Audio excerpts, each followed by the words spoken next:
আসসালামু আলাইকুম রহমতুল্লাহি বারাকাতুহু। দেশ বিদেশের যেখানে যেমনভাবে আছেন সবাইকে জানাই সালাম, শুভেচ্ছা ও ভালোবাসা। আপনারা জানেন যে আমি আমার নিজস্ব ইউটিউব চ্যানেল গ্রেট সেলিব্রেশন থেকে বিভিন্ন সময় বেশ কিছু বছর ধরে আমি ধর্মীয় ব্যাপারে পোস্ট দিয়ে থাকি, কন্টেন্ট তৈরি করে প্রচার করি। তারই আলোকে আমার লেখা ধর্মীয় পুস্তক মুক্তির সেরা পথ বইটি আমি আলোচনা করে যাচ্ছি আমার এই ইউটিউব চ্যানেলে সংক্ষিপ্তভাবে। কারণ একটি বই একদিনে বা 10 মিনিটে একটি বইয়ের আলোচনা সংক্ষিপ্তভাবে সম্ভব নয়। সেজন্য ইতিমধ্যে অনেকগুলি অধ্যায় শেষ হয়েছে। আমার উদ্দেশ্য হচ্ছে যে এই বইটি পড়ে দর্শক শ্রোতা আকৃষ্ট হন এবং সঠিকভাবে কোন ধর্মটি সঠিক সেটা বেছে নিয়ে দুনিয়ায় শান্তি লাভ করুক এবং আখিরাতে মুক্তি লাভ করুক। আমার বইটির নাম হচ্ছে মুক্তির সেরা পথ। আমি এটি লিখেছি, আমি মৌলভী ডাক্তার আব্দুল হান্নান, এবং এটি সম্পাদনা করেছেন কারি হাফেজ মাওলানা সিরাজুল ইসলাম। বইটির প্রচ্ছদ আমরা দেখিনি।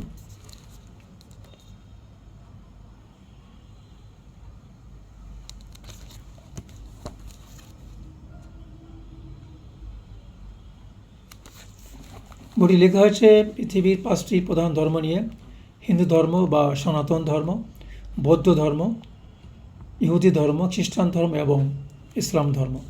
কোন ধর্মে কোন ভুলগুলি আছে, কোন ধর্মে একদমই ভুল নেই, সেই ব্যাপারে বইটিতে আলোচনা করা হয়েছে। কোনো ধর্মকে আঘাত দিয়ে নয়, বরং আলোচনা সমালোচনার মাধ্যমে এই বইটি লিখিত হয়েছে। দর্শক শ্রোতা, আমাদের অনুরোধ করব বইটি সংগ্রহ করে পড়ার জন্য, কিন্তু সংক্ষেপ আলোচনা করছি যাতে আপনারা আকৃষ্ট হন। বইটি সংগ্রহ করে পুরোপুরি একটি সুন্দর এবং সঠিক এবং যথার্থ ধর্ম বেছে নেওয়ার জন্য। আজকের পর্বে রয়েছে বিভিন্ন ধর্মের মানবাধিকার।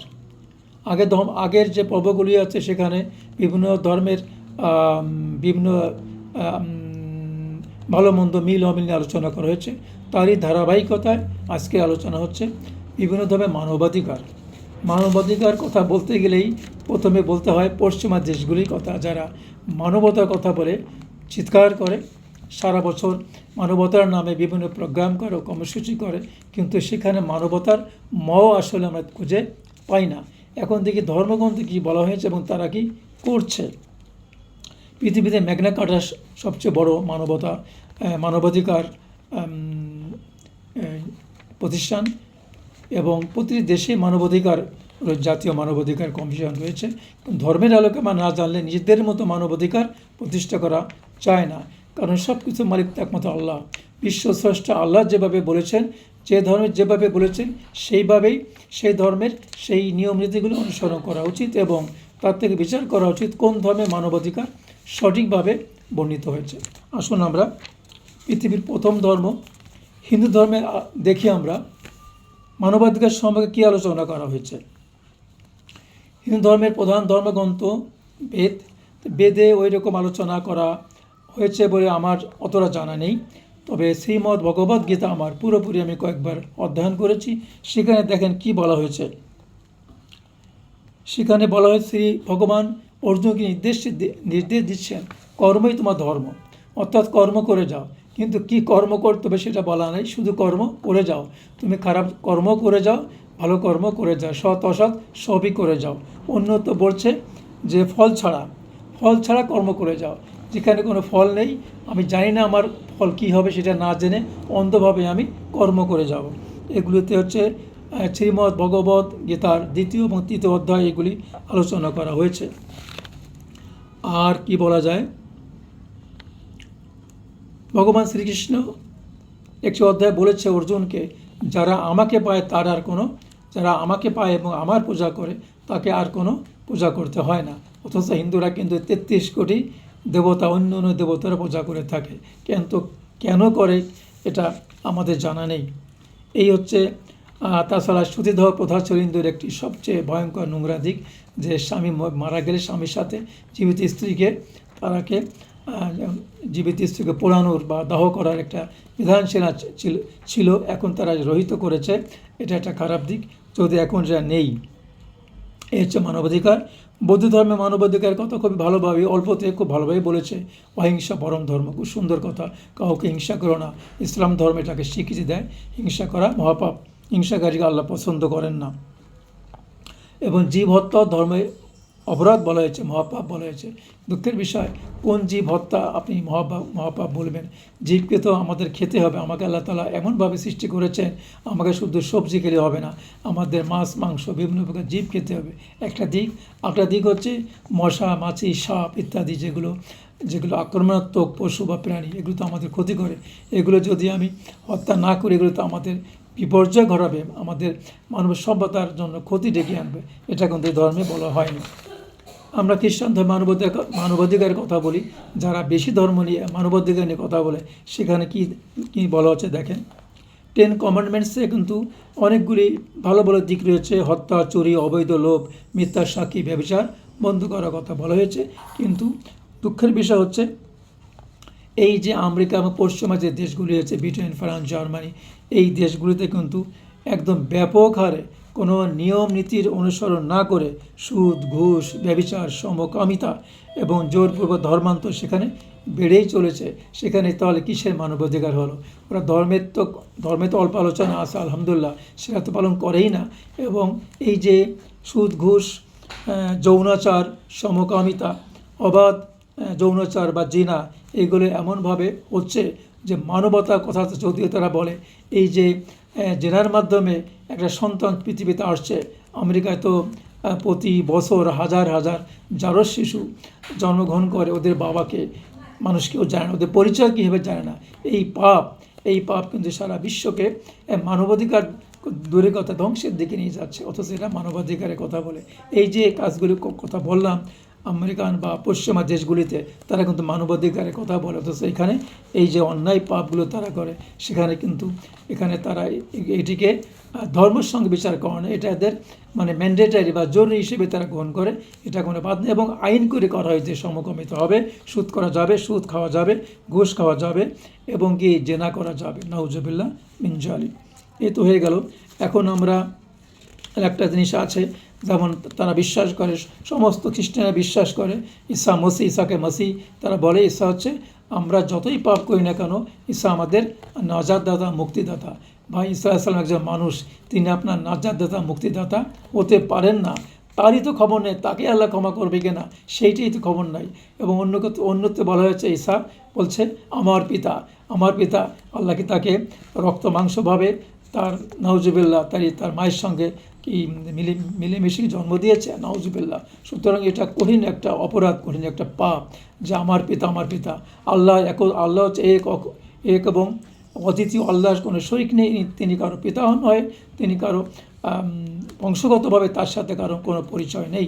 তিনি মানব সত্তা থেকে সম্পূর্ণ আলাদা। এবং আমরা গোনা করলে, পাপ করলে ঈসা মসিহ আমাদেরকে ক্ষমা করবেন, এই রকম কথা তো হতে পারে না। এটা হতে পারে না। তিনি সুপারিশ করতে পারেন আল্লাহর কাছে যে, হে আল্লাহ, আমার পাপী জাতিকে তুমি ক্ষমা করে দাও, গুনাহগার বান্দাকে ক্ষমা করে দাও।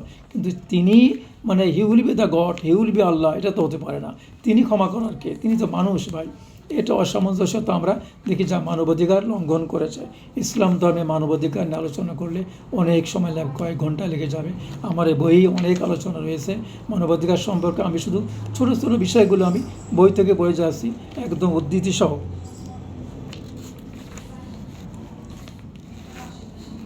ইসলাম ধর্মে বলা হচ্ছে, তোমার ধর্ম তোমাদের ধর্ম, আমাদের ধর্ম আমার। অর্থাৎ ধর্মের ব্যাপারে কোনো ইসলামে বাড়াবাড়ি নেই। জোরপূর্বক ধর্মান্তরিত করার কথা ইসলামে বলা হয়নি। শিক্ষার ব্যাপারে আল্লাহ বলছে, পড়ো তোমার প্রভুর নামে যিনি সৃষ্টি করেছেন, পড়তে বলেছে। হিন্দুদের মধ্যে কিন্তু পড়ার জন্য কিছু বাধ্যবাধকতা রয়েছে, যেমন ব্রাহ্মণ, ক্ষত্রিয়, বৈশ্য ভাগ আছে। যেমন ব্রাহ্মণ ছাড়া অন্য কেউ তাদের বেদ পড়তে পারে না।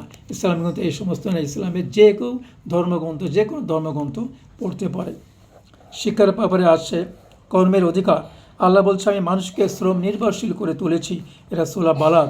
আর আগের আয়াতটা রয়েছে সূরা আলাক 1, এটা হচ্ছে সূরা বালাদের 4 নম্বর আয়াত। আল্লাহ বলছে, আমি মানুষকে শ্রম নির্ভর করে তুলেছে, অর্থাৎ বসে থেকে অলসতা করার সুযোগ ইসলাম দেয় না। আর পরবর্তী আমরা দেখি, নামাজ শেষ হলে তোমরা পৃথিবীতে ছড়িয়ে পড়বে এবং আল্লাহ অনুগ্রহ সন্ধান করবে। সূরা জুমুয়া 10 আয়াত নম্বর 10। অর্থাৎ ধর্মের বাইরে আপনাদের কাজ করতে, শুধু ধর্ম নিয়ে হিন্দুদের মতোই যারা দরবেশ বা ওদের কি বলা হয়, ওদের ভাষায় সাধু হয়, তারা সারা জীবন ধ্যানই করে যায়, দুনিয়ার কোনো কাজ করে বসে বসে খায়, এটা ধর্মে কিন্তু ইসলাম ধর্মে এটা নেই। শ্রমিকদের অধিকার সম্পর্কে বলা হয়েছে, শ্রমিকদের গায়ের ঘাম শুকানোর আগেই তার মজুরি দিয়ে দাও। এটা কোরআন আয়াত, হাদিসের আয়াত। আল্লাহ তাআলা বিশ্রামের অধিকার বলেছে, আল্লাহ বলছেন যে আমি রাত্রিকে বিশ্রামের জন্য সৃষ্টি করেছি এবং দিনকে করেছি পরিশ্রমের জন্য। এটা আল্লাহ মানুষের কাছে সুবিচার করেছেন, তুমি পরিশ্রম করো এবং বিশ্রাম করো। দুস্থ অসহায়দের নিরাপত্তার ব্যাপারে আল্লাহ নির্দেশ দিয়েছেন, তোমাদের ধন সম্পদে গরিব অভাবীদের হক রয়েছে, অধিকার রয়েছে। কোনো ধর্মে, আমি চ্যালেঞ্জ করে বলতে পারি, পৃথিবীর যে 5টি ধর্মের কথা বললাম, এই কোনো ধর্মে এইভাবে আল্লাহ কোনো বাণী পাঠানি বা বলা হয়নি যে তোমাদের ধন সম্পদে অভাবী গরিবদের অধিকার রয়েছে, হক রয়েছে। ধর্মীয়ভাবে আল্লাহ এটা ম্যান্ডেটারি, জরুরি করেছেন। সুতরাং সেই দৃষ্টিকোণ থেকে আমরা দান করি মুসলমান এবং জাকাত দিই নির্দিষ্ট হারে। এরপরে আর কি আছে, বিবাহের অধিকার। আল্লাহ বলছেন যে তোমাদের মধ্যে যারা বিধবা, বিপত্তিকে, অবিবাহিত, তাদেরকে বিয়ে দিয়ে দাও। এই ধরনের কথা কোনো ধর্মে নেই যে আমাদের দায়িত্ব নিয়ে যারা বিয়ে করেনি বা স্ত্রী নিয়ে বা স্বামী নিয়ে তাদেরকে বিয়ে দাও। এটা সূরা নূর আয়াত নম্বর 32।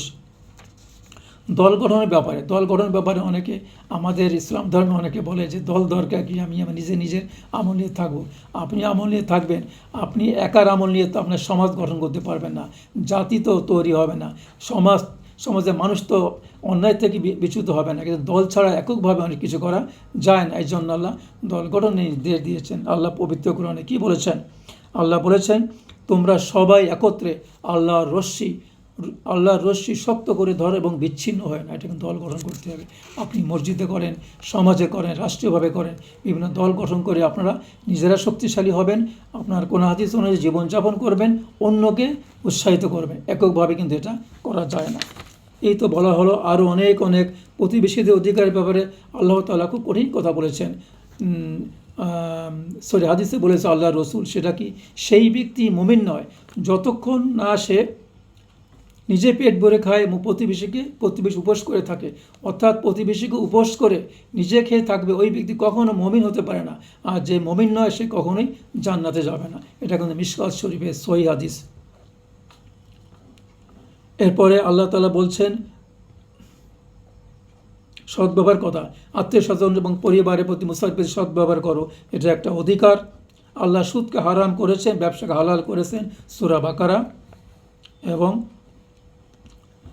কৃপণতার ব্যাপারে আল্লাহ বলেছেন, তোমরা মুষ্টিবদ্ধ হয়েও না, আবার ছেড়েও দিও না। এটা হচ্ছে সূরা ইউসুফ 47 নম্বর আয়াত। আল্লাহ বলছে, তোমরা অনেক কৃপণে মুষ্টিবদ্ধ অর্থ সম্পদ ধরে রেখো না, আবার একদম ছেড়ে দিও না। এটা কিন্তু ভীষণ একটা অধিকার মানুষের জন্য দেওয়া হয়েছে। সুতরাং আমরা সবাই ভালো থাকি এবং সঠিকভাবে ধর্ম যাচাই বাছাই করে নিজেদেরকে দুনিয়াতে শান্তি লাভ করার ব্যবস্থা করি এবং পরকালে মুক্তির ব্যবস্থা করে জান্নাত লাভ করতে পারি। আল্লাহ আমাদের সবাইকে কবুল করুন। আসসালামু আলাইকুম ওয়া রাহমাতুল্লাহি ওয়া বারাকাতুহু।